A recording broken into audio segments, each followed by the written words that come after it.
একই সাথে নানাবিধ পন্থায় আমাকে হত্যার হুমকি প্রয়োগ করেছেন।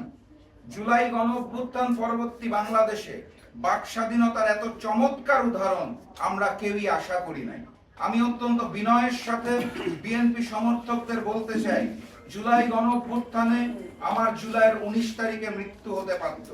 আমি আল্লাহ প্রদত্ত দ্বিতীয় জীবন যাপন করছি। মৃত্যু ভয়ে আমি রাজনীতি করি না।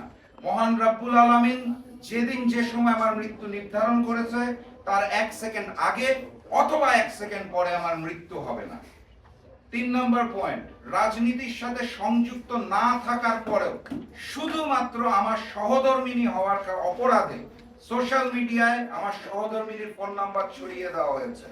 আমার বক্তব্যের পরিপ্রেক্ষিতে আমার পরিবারের মানুষকে হেনস্থা করা হচ্ছে, যা একটি গোষ্ঠীর রুচিবোধকে প্রশ্নবিদ্ধ করে।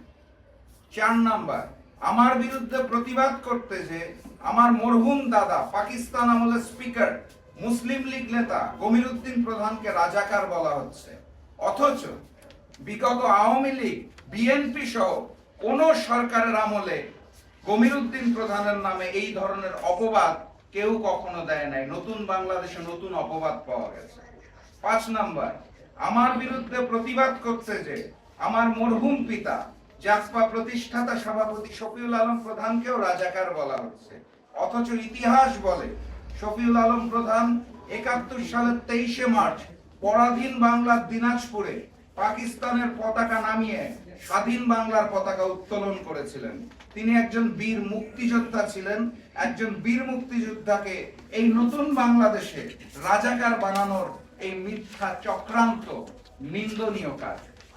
সর্বশেষ পয়েন্ট, একইভাবে আমার মরহুম পিতা জাগপা প্রতিষ্ঠাতা সভাপতি শফিউল আলম প্রধানকে আমার বিরুদ্ধে প্রতিবাদ করতে যে মহসিন হলে সংগঠিত 7 খুনের হত্যাকারী বলা হচ্ছে, অথচ যারা বলছেন তাদের নেতা বিএনপি মহাসচিব মির্জা ফখরুল ইসলাম আলমগীর সহ অসংখ্য বর্ষিয়ান বিএনপি নেতাদের মুখে পাবলিক মিটিং এ আমরা শুনেছি এটা একটা মিথ্যা অপবাদ।